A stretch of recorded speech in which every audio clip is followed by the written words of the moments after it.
first screen I'm going to make here is very big picture and it's pretty subtle. It involves the entire sentence. So if you look at the meaning of the sentence, the first part up to the comma where we have the comma but.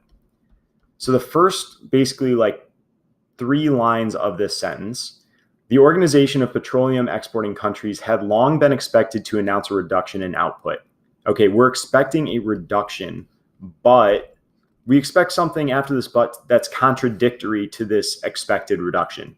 However, if you keep reading after the but, we get but officials of the organization just recently announced the group will pare daily production. Paring daily production means reducing. So that is not contradictory in any way to this first part. Then we, after that part, get another comma, but only if non-OPEC nations were to trim output. Okay, this is a problem.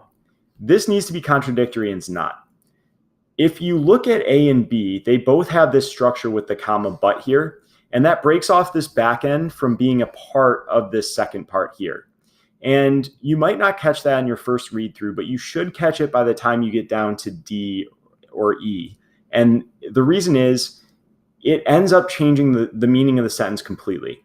So we're going to get rid of A and B because these two portions, the second part following that first but and the initial part, are not contradictory. So the meaning of the sentence is nonsense. The second screen I'm going to make is subject-verb agreement. And looking at subject-verb agreement, I'm looking specifically at answer choice D.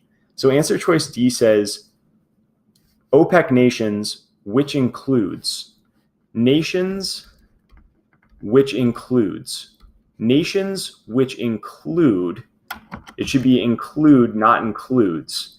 And that means that we have a subject-verb agreement error. These are like the low-hanging fruit that everybody should nail, but they sneak them by us so easily because our ear does not pick up on that.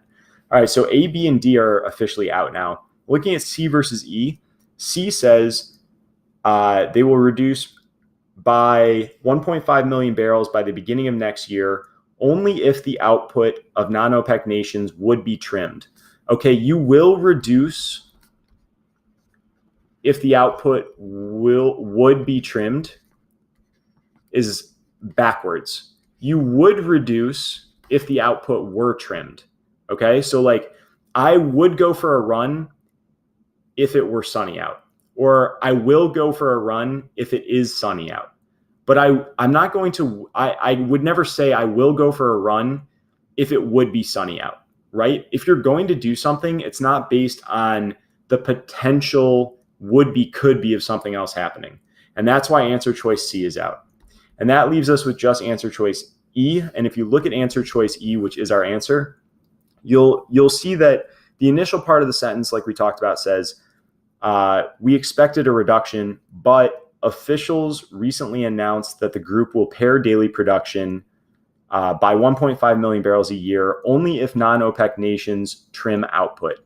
They will only pare it if output is trimmed. And that's where the contradiction is between they will only pare it if production's trimmed versus we expected a reduction.